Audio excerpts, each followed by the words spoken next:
Today's February 22nd, 2021. Earlier today was the first day of Merrick Garland's Attorney General confirmation hearing. So, a while ago, Joe Biden nominated Merrick Garland as the Attorney General in his cabinet, but before he can actually become the Attorney General, he first has to be confirmed by the Senate. So, at least 50 members of the Senate have to vote to confirm Merrick Garland before he actually becomes the Attorney General. So, in order for Merrick Garland to actually become the Attorney General and be able to serve in Biden's cabinet, he has to be confirmed in the Senate by a majority of the senators. So, I think it's almost 100% certain that Merrick Garland will be confirmed by the Senate. Generally, when it comes to cabinet positions, the Senate is a lot more bipartisan in terms of their voting patterns compared to many other issues. For example, Supreme Court justices, at least for the recent nominees, the vote has usually gone down partisan lines, at least for the most part. But when it comes to cabinet members, generally there's a lot more votes in favor for a member of the cabinet. Even in the opposing party, there's generally a lot of many members of the Senate are willing to confirm a member to the cabinet, even if that member is appointed by a president of the opposing political party. It's pretty common for cabinet members to be confirmed by the Senate and receive over 80 votes in the Senate. Generally, the vast majority of senators vote on the affirmative vote to confirm members to the cabinet. I should mention, though, that during Donald Trump's presidency, he appointed two different people as Attorney General, one near the start of his presidency, and the second in the middle of his presidency. So the first one was Jeff Sessions, and the second one was William Barr. Jeff Sessions, back in 2017, only got confirmed by the Senate in a 52 to 47 vote, so it was mostly down partisan lines, meaning most of the Republicans voted to confirm Jeff Sessions, most of the Democrats voted not to confirm Jeff Sessions. Similar story with William Barr, but that vote was a bit more bipartisan. William Barr got confirmed in a 54 to 45 vote, meaning a few more senators voted for William Barr than did Jeff Sessions, but even then, for both of the attorney generals that served under the Trump administration, their Senate confirmation vote mostly went down partisan lines. So I guess the attorney general is one of the cabinet positions that's more partisan in terms of the Senate confirmation votes. Most of the other positions in the cabinet, in the president's cabinet, most of those people are generally confirmed in a bipartisan manner, meaning they get the vast majority of senators to vote to confirm them. But I guess that's not necessarily the case with the Attorney General. At least that's not how it was for Trump's appointees with Jeff Sessions and William Barr. So Merrick Garland may not be able to receive that many votes from the Senate, but he only needs 50 in order to actually be able to serve under the Biden administration in Biden's cabinet as the Attorney General. And the thing is that there are already exactly 50 Democratic senators currently serving in the Senate, so even if not a single Republican votes to confirm Merrick Garland, as long as every Democrat votes to confirm him, then that's all of the votes that he needs. He doesn't need any Republican votes if he gets every Democrat to vote for him, but in all likelihood, he will get all of the Democratic votes and at least a few Republican votes. I'm not exactly sure what the exact number will be in terms of how many senators will vote to confirm and how many will vote not to confirm, but in all likelihood, he will be confirmed to Biden's cabinet. He will be able to become the Attorney General, is what I'm saying.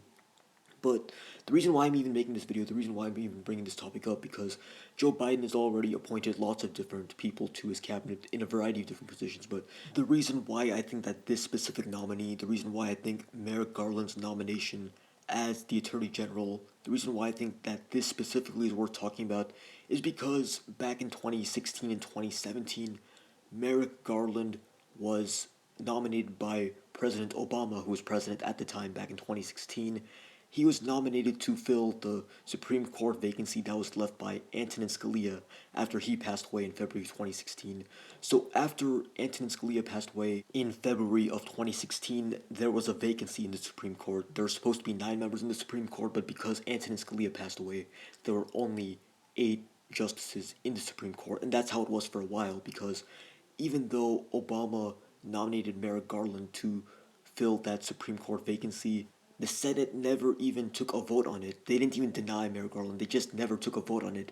The thing is that the Senate at the time was controlled by Republicans, but Obama was a Democratic president, so the Republican Senate didn't want to confirm Obama's appointee because Obama was a Democrat and the Senate was controlled by Republicans.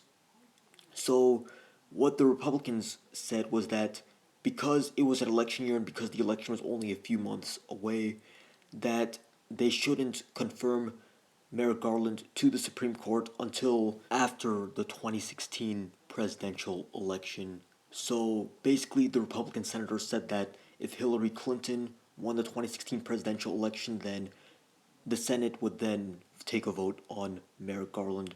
But if Donald Trump ended up winning the 2016 presidential election, then he would nominate someone else to the Supreme Court, and then the Republican controlled Senate would take a vote on that nominee. As it turned out, Donald Trump ended up winning the 2016 presidential election, and as a result, Merrick Garland never even got a vote by the Senate, let alone get denied by them.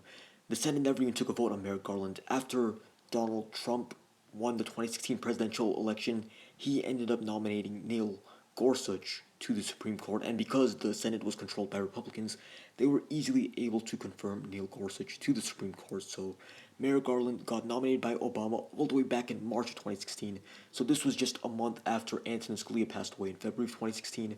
In March 2016, that's when Merrick Garland was nominated by Obama in the last year of his presidency, and that is the reason that Republican senators stated for not taking a vote on Merrick Garland, because it was the last year of Obama's presidency and because a presidential election was coming up.